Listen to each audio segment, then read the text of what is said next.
各位观众朋友们，大家好，欢迎收看我们 JxJ 论坛，由我 JB 马健，有我们的好朋友 James Norway 跟我们一起来讨论这个礼拜的时事。Jim, good seeing you. Hello, Jimmy. Good afternoon. Good afternoon. We were chatting earlier about the state of our country. We've been talking about this for a year, and we have a article. Well, basically the annual shareholder letter from Jamie Dimon, the CEO of JP Morgan Chase, very, very well respected on the street. And what he pointed out clearly in the letter is what we discussed for a long time, is that we are at a crossroads, the future of America. Now, as an Asian American, as our show is mainly for Asian Americans, it is very difficult for me to talk about this because it's very thin line to talk about the rise of China, this authoritarian, totalitarian communist state, and to balance staying competitive with them without bringing up discrimination, because it's very hard to say where the virus is from, which I will not repeat the words that some political leaders, previous leaders have used to blame, to shift the blame, to shift attention. But there is some blame to be taken, of course. But how do we differentiate that between bringing up discrimination against Asian Americans? Because you cannot say that China is undermining us. You cannot say that China is doing this and that, and that this pandemic is caused by whom and what country, without also bringing up xenophobia and these horrific crimes perpetrated against Asian Americans that has accelerated. How do we differentiate that? That's a very thin line. And Jamie Dimon, what he's saying is, I'm just gonna very quickly talk about the quick big points that he mentioned, which he has not said in depth in a year. Which he said, he talked about the COVID-19 pandemic, the horrific murder of George Floyd, the painfully slow economic growth of the past 2 decades. And all of these are symptoms of a broader problem: inept public policy and broad government dysfunction. And quote, I'm quoting him, "Unfortunately, the tragedies of this past year are only the tip of the iceberg. They merely expose enormous failures that have existed for decades and have been deeply damaging to America." He added that the nation was totally unprepared for the deadly pandemic. He also sounded alarm of the future of American prosperity. He notes that we have been through tough times, including Civil War, World War I, Great Depression, World War II, but that in each case, America's might and resiliency strengthened our position in the world, particularly in relation to our major international competitors. But this time it may be different. So in other words, America's rivals, most notably China, could use this moment to catch up. And he believes the best strategy in life is to assume that we're at a crossroads and fix it rather than assume that it would go away. And one of the first steps for all of us, for Americans, to admit is that we have serious problems. We have to recognize the problem to fix it instead of blaming each other. And he provided a roadmap for leaders, business and political leaders to provide moral leadership on major issues, from climate change to voting rights to inequality.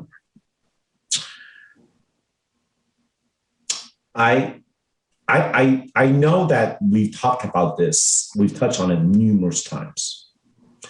The reason why I bring his letter up is because what Jamie Dimon says affects the market. It could raise the index or lower the index. There's good news, obviously, from his letter. He believes that our economic recovery is well underway and that this boom could last till 2023. But he also says that America is clearly under a lot of stress and strain from the events that he mentioned, the divisive 2020 presidential election, culminating in the storming of the Capitol, and the attempt to disrupt our democracy.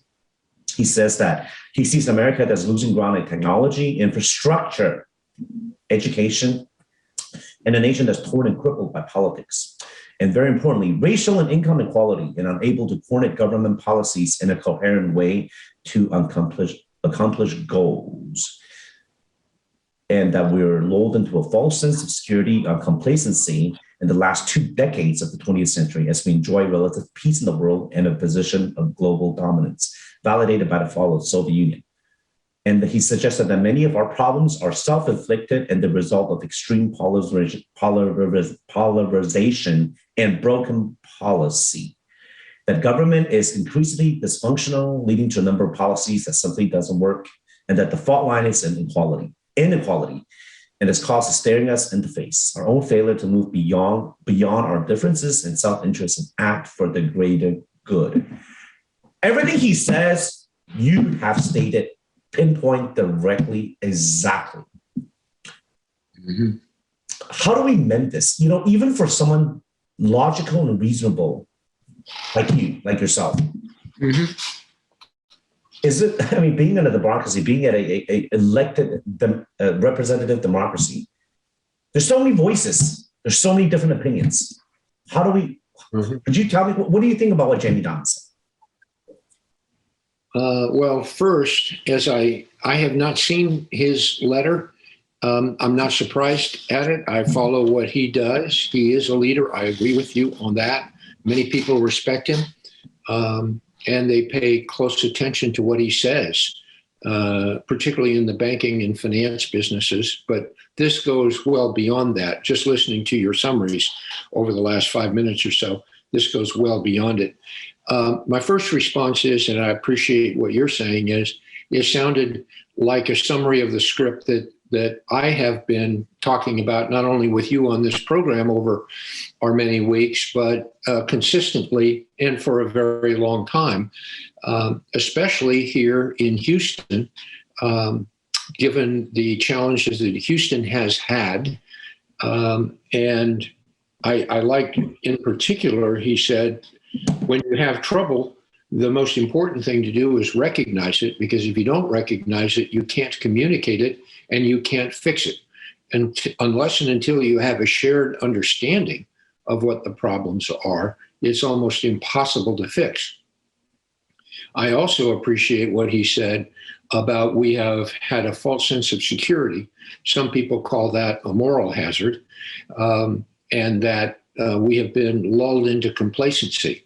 And I have seen that in almost every walk of life over the last 10 or 15 years, particularly in the finance world and particularly in the government world. And his main theme is that government is dysfunctional. And almost everywhere I look, I see exactly that. And the more recent the activity, the stronger the observation and the stronger the statements. So he then, or maybe previously, he wants to link that back to, quote, competition with China and international activity. And I, and you know from our discussions, I am very frightened about America's role in the world and to hide our head in the sand. In fact, one of the things I've always said is when you hide your head in the sand, there's a lot still exposed. If you take the profile of an ostrich, you have your big ass hanging out and it's going to be kicked. And that's really, I think, a very good visual explanation of where we are. We need to come together. There are a lot of forces. Democracy is messy. Everyone has always said that. Ben Franklin said, we can have a republic if we can keep it. And we have been struggling for a very long time putting all of this together. And Jamie Dimon is right. We have had major challenges to this before, both world wars, certainly our own Civil War, the Great Depression. I would argue our handling of the pandemic has been another test. We're not faring the best in the world, but we're not faring anywhere near the worst. And we have led the world in coming up with a vaccine that is the ultimate solution to this problem. Jimmy, you also linked many of Diamond's issues to the dilemmas that we all have with what's going on in China, and linking that to Asian American discrimination or discrimination by other Americans of Asian Americans and Asian immigrants. I think those are separate issues. They may be somewhat related, but every time I have dealt with any kind of a problem, I want to break it down into pieces and try to understand the causes and the effects of what goes on in pieces, in the interrelationship between all the pieces. It's pretty easy to say broad generalizations, etc. And it's pretty easy today in today's environment, particularly given the Biden administration's new plans, is to say many, if not most, of the ills we're suffering now were caused by Donald Trump. As you probably know, I don't happen to believe that theory. There were a lot of things out of balance long before Trump got involved. In fact, that was one of the reasons he decided to run, was to try to fix them. Did he improve overall? Some things, yes. Some things, probably not. But I think we have to, again, break things down into pieces. My own feeling is, and he said it, you quoted him as saying it, our problems are self-inflicted. If that's true, and I do believe it is true, then the burden is on us to fix them. Instead of taking the easy way out and blame China. Oh, I don't blame China at all. I think China is acting in its own best interest. Of course, and I think most of China's behavior is very consistent with its furthering of its own self-interest, and it's very consistent with its history, its economy, its demography, and its future, or its vision of its own future. I think we need to get our act together on all parts of it, economically, politically, militarily, but primarily economically. It's one of the reasons why I sent you that article today about the Biden administration, or our trade representative, saying that she thinks that we should not relax the tariffs on China. I don't happen to agree with her, but I also don't think that our challenges with China are only restricted to the tariffs. That would be a terrible mistake to minimize the magnitude of all the things that we have going on. I think it requires a lot of strength, a lot of clear-eyed vision for what we want to accomplish, and the ability to act consistently across all of our different activities. So, but I think I mentioned to you before the very important book I read a year or so ago called The Fifth Risk. What are the risks in the world to the United States? Number one is Russia and China. Number two is Iran. Number three is North Korea. Number four is the risk that you don't know, you don't understand, like a future pandemic, those kind of things, and be prepared for the unknown. And people try to do that. George W. Bush, in the middle of his administration in about 2004, 2006, was famous for a speech saying, we will have a pandemic. We will experience it, and we will need to be prepared for it. And he set up a lot of government mechanisms to prepare for it. But come the spring of 2020, we weren't prepared. What happened in between? That's a shame on us. We recovered. But most importantly, I'm talking about the fifth risk. The fifth risk is the problems that you know you have, but you are unwilling or unable to deal with them. And I think that is a very good summary for what the problems that Jamie Dimon just mentioned and the challenge that his letter is giving to the rest of us to say, let's address the fifth risk. We know we have these problems. So how are we going to deal with them? And how are we going to fix them so that over the next few years, we actually strengthen ourselves and get beyond the crossroads? Using the term crossroads is also interesting because of the famous thing that Yogi Berra said once upon a time. When you come to a fork in the road, take it. American way. And that's the American way. And what who was it? Franklin Roosevelt said, Americans will finally do the right thing after they've exhausted all other possibilities. And so, we keep trying all the different things. I think we've got to hit these things head on. We've got to hit them on from an international perspective. We've got to hit them on from an overall American cultural perspective. We've got to hit them head on for where all of us live in the cities, where we are, everything from public safety to public finance to education to healthcare, all of those things from top to bottom.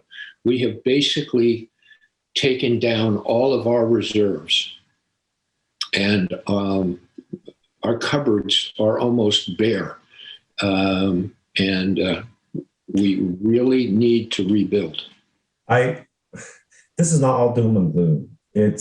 His predictions and what we talked about is our children that will be seeing the results. Mm-hmm. And there's so much more I want to say about this because it also comes down to, corporate tax rates. Corporations are not being taxed. I read a report that, that in the last 40 years, the largest change in tax rate is not for the most wealthy or middle class, for lower income. The loss of taxation that goes to infrastructure is because of corporate tax rates.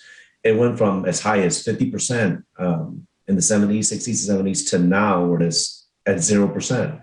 A lot of, like Amazon paid zero tax in the last few years.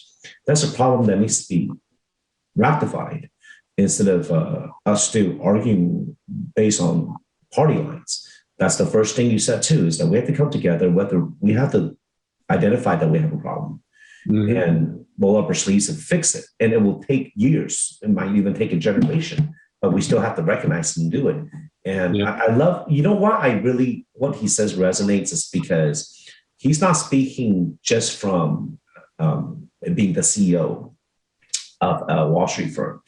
He's not saying this just to increase his shareholder value. He's pointing out the issues that affect all of us, regardless of whether you own stock in JP Morgan Chase. Bringing up the inequality and social issue and George Floyd's trial. We don't talk about George Floyd's trial because it's very hurtful to me. The fact that the truth is coming out, the blue wall of silence breaking down. Every single police officer, every single high-ranking officer from around the country that testified has said that what Mr. Chauvin did is illegal and not trained, that it is murder, and that the fact that Mr. Floyd has drugs in the system has nothing to do with it. You see, so we cannot have double standard. The fallacy, this arrogance that we have is that when we don't agree with something, we say it's a media bias, media this, media that. But when the truth comes out, then we choose to ignore it. Look at what happened in Florida with Representative Matt Gaetz. This man is a criminal. These are not accusations. This is the most vocal supporter of Trump. And yet all the conspiracy theories out there has proven that he has been doing it, transporting minors. I mean, this is some ugly, ugly accusations. And instead of taking responsibility and accountability and stepping down or admitting, they just keep putting up a show. And this all relates to what our audience, our main demographic, our audience, our Chinese speakers. So the front page news for the past week or so is about 太鲁阁号 the train accident, not derailment, in Taiwan that happened last week. Over 50 people died, many including children, hundreds injured. Mm-hmm. Why do I relate that to our demise? Because in a microscope, when you look at Taiwan, we can condense its short history to ours. Instead of saying that Taiwan's demise, so our demise or our crossroads started 30, 40 years ago. But we have a longer runway. Taiwan, we condense it down. Taiwan, after World War II in 1949, when the government moved to Taiwan, the Republic of China, Taiwan, went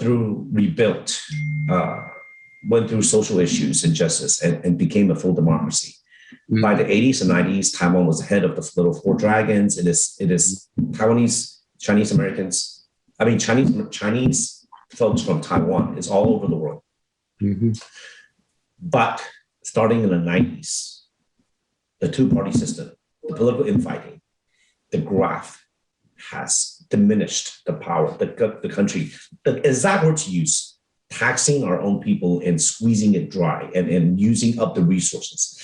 And it has led down to a crumbling of infrastructure and the accountability of elected officials. You can keep saying that we elected these folks, but in Taiwan, these big mass accidents keep happening. This accident happened because the president and this entire administration in Taiwan is in cahoots, graft, embezzlement. Nobody quits. When this happens, the Secretary of Transportation or the people in charge, somebody has to come out and say, "Oh, this is on me. I'm going to resign." Nobody resigns. There is no shame anymore. And I compare that to what's going on here now. When voters have a short-term memory, when voters forget that, hey, this particular party or this particular group of people did not do their job. So the next election, we have to make sure we don't vote them in. In Taiwan, people forget because in Taiwan, the number one social issue, the number one way to get elected is very simple. It's China's fault or Japan's fault or US America's fault. It's always somebody else's fault. It's because it's unfair discrimination against Taiwan. This virus, the economy's bad because the virus bad came from China. Mm-hmm. We're not being competitive. Well, blame it on US because US and China have trade war. Taiwan is being sacrificed. This kind of mentality. So I look at Taiwan. When we talk about Taiwan, I always said this. Taiwan is going from a developed country in a short time, from undeveloped to developed country in a very short time. Mm-hmm. Taiwan's GDP was at 20-some thousand US by the 1980s, which is very high. But guess what? For the last 30 years, since it became a fully direct vote president, when they opened up, it became a true democracy. That's when the problem started. The GDP hasn't increased in 30 years. What the government is doing is using the resources from the last generation to play these political games and this infighting. And now I see what's happening in Taiwan has came to fruition. It's becoming a third world country. The young people in that country has no future because their wages coming out of college is lower than $500 a month, for example. You cannot live on that. So they go to China to work, or Japan or other countries, and you're losing. Now, Taiwan is still famous for many industries. Taiwan Semiconductor. We around us, we know a lot of successful business and entrepreneurs here in Houston that are from Taiwan, that we have a lot of ties to Taiwan. But because of politics, because of the easy ways to blame China, this is where Taiwan is now. So once again, Jim and I, we're gonna say our condolences to the people that lost their lives in this tragic accident that should never have happened. We hope it will never happen again because it is a shame that families are dying in this horrific accident. I'll tell you what happened, a little bit of details, okay? This is a high-speed train. This is a holiday weekend that everyone goes home. And this train is the only way to go to the eastern part of Taiwan, Mario. Mm-hmm. The company, obviously the train is operated by the government, okay? everyone is there on favors and whatnot. But anyway, so they contracted the company that is doing some kind of work by the tunnel. Anyways, they parked their construction truck on the slope, fell onto the railway. The train hits the truck, full speed, 90, 100 miles an hour, full speed, slices the train in half, derails it. Hundreds of people injured, hundreds, over 50 dead, little kids too. Mm-hmm. And the sad thing is when you look at the response, Jim, it's very telling. Not a single person took responsibility. This train derailment, this public safety issue has been going on for the past 4, 5, 10 years. Just 2 years ago, there was another train accident that many people died. And you look at the politicians, the same politicians are still in power. You look at the press conferences, they're saying the exact same things from 2 years ago, 3 years ago, which is just malarkey. There is no responsibility. It's just kind of, how do I say this?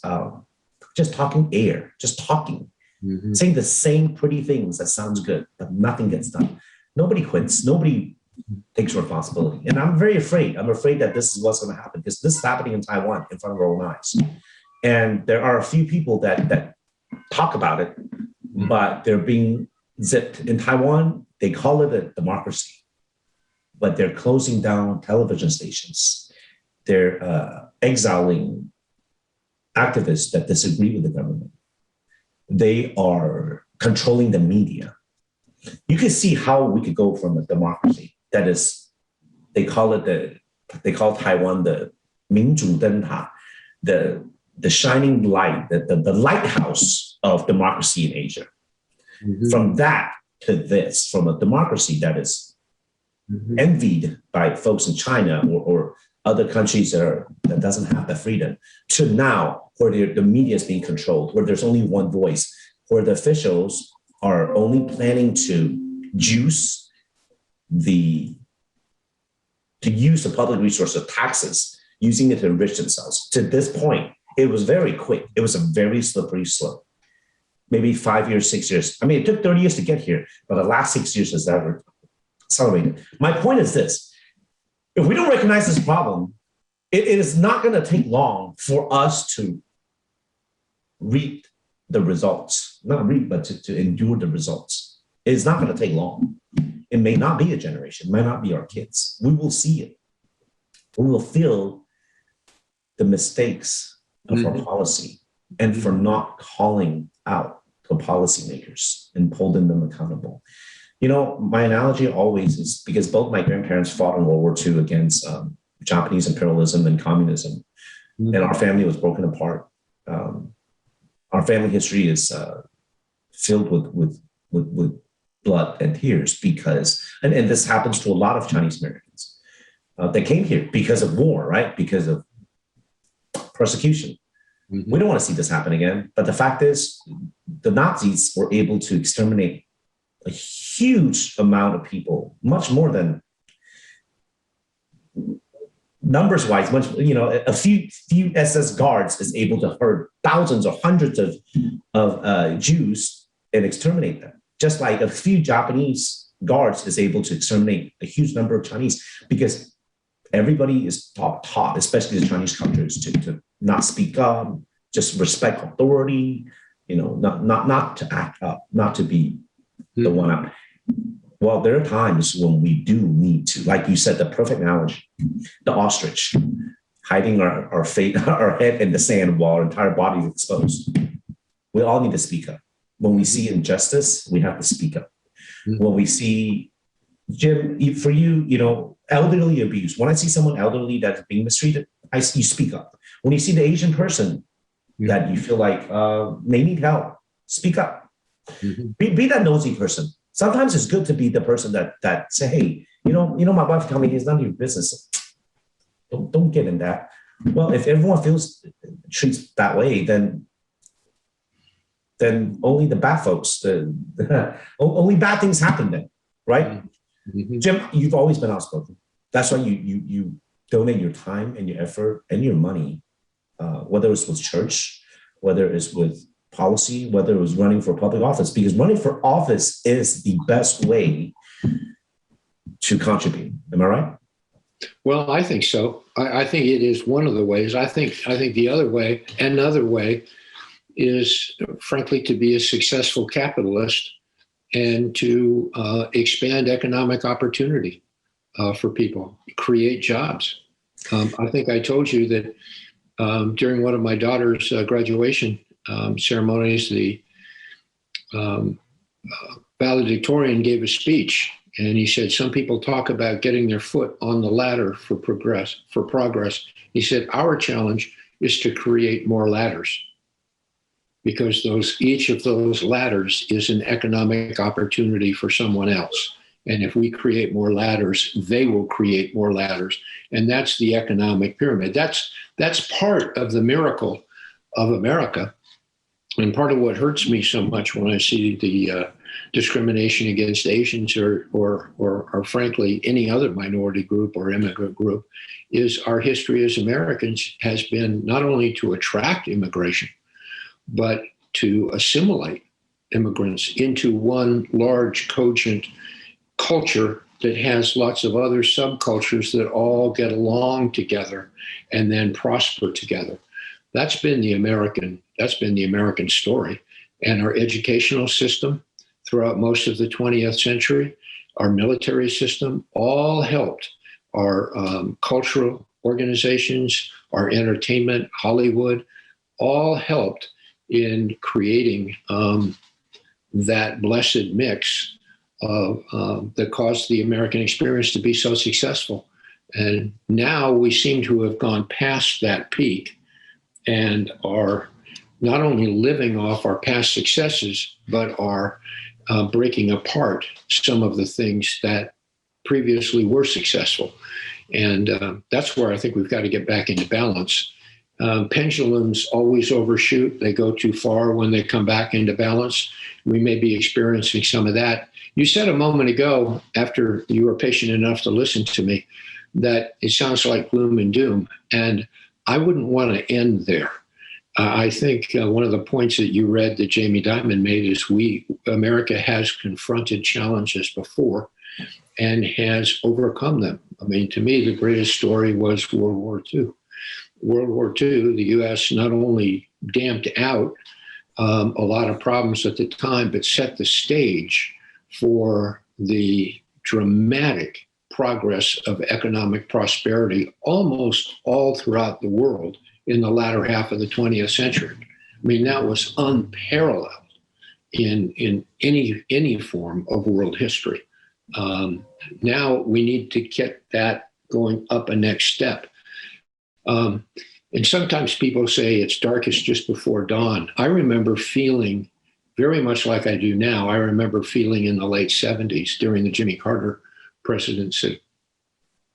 And I remember looking around and talking to some of my colleagues and saying, you know, the U.S. hasn't had broad new form of innovation, new changes in the way we do things for a long, long time. Yes, we lived through the problems with the Vietnam War. Yes, we solved inflation. We did all those things, but we hadn't had a new, bold initiative. Well, within about 2 years, Steve Jobs had invented the personal computer. And within about 6 months, Al Gore said he invented the internet, okay? And it wasn't long before the early 80s really started another surge that lasted. You could say it lasted until the dot-com bubble busted 20 years later. You could say it's continued on. Yeah. It's adjusted. I mean, I think the tech industry has displaced the oil and gas industry as the most significant industry in the world. Tech is driving our future. Where did that all happen? Much of it happened in the U.S. Defense Department. Much of it happened in Silicon Valley, but really where it happened was a collection and a contribution. I don't think we have seen the last of that at all. If anything, we're turning that technological expertise into how the broad citizenry capitalizes on it, okay? The biggest thing that Steve Jobs did was not create the personal computer or even the iPhone.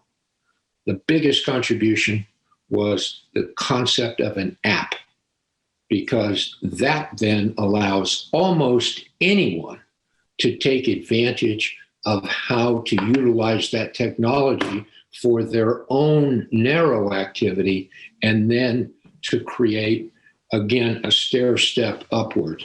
Okay, now that's being shared all throughout the world. If anything, it's bringing people together more than it ever has. We just don't know how to use it all yet. And anyway, so on one hand, I'm very pessimistic. I shouldn't say pessimistic. I'm frightened of some things. But on the other hand, I look in the mirror. It's up to us. We have to do it. We have to fix it. And one of the things I've learned in my, both in business experience, but also in running large public agencies, is most everyone throughout the world shares the same value system. We want security, we want growth, we want prosperity, we want a better world for our children. But we also are willing to accept sacrifice and contribute to a sacrifice if we recognize it, if we believe the sacrifice is shared fairly, and if we believe that the sacrifice is going to lead to an improved condition. In other words, we're participating in the correct solution. Again, look what happened in the early part of the 1940s as the U.S. adjusted to a wartime effort and a wartime economy. And we can do all that again. I'm not sure that the war is the best analogy here. Some people use it.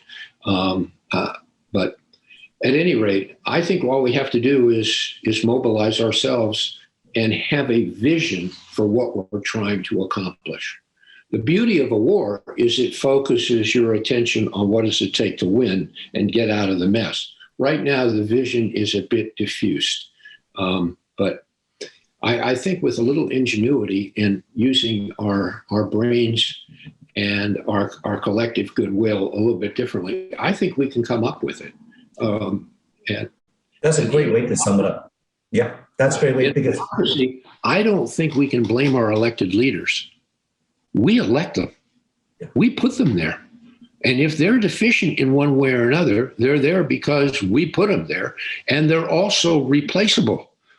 We have term limits called elections, and we need to mobilize ourselves a little better. So I think it's up to us. I absolutely agree. Great way to sum it up.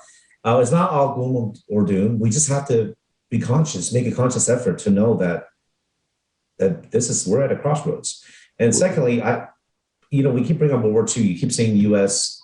We come to our prominence during that time. No, we were the ostrich in the sand. We did not want to join the European theater or Asia. No. We did not. We were forced into war when Pearl Harbor happened. If we joined the war a lot earlier, would the results be the same? I don't know. We know that a lot less people would have died. I know for a fact that as Chinese American, that the Chinese race was this close to being exterminated. Without United States intervention, the access to people, the Japanese Imperial Army was this close. They already overtook 90% of China. Once they overtake all of Asia and lock off any landing point, it's over for Chinese and for all Asians. So, and luckily, history is written by those that won, those in power. And let's hope we can continue to write history. Jim, it's always a pleasure to speak with you. I hope you have a great week, and I will speak with you again. Let's come back again next week and pick up where we left off. We're going to continue this. Yes, we need to reset and talk about this. We're scratching only the surface of the problem. Let's talk about what we need to do, and we can go in depth. Thank you, Jim. You take care, brother. Okay, I'm going to start by reading Jamie Dimon. Thank you. 66 pages. Good luck. Read it slowly or quickly. Okay, bye-bye. Bye-bye.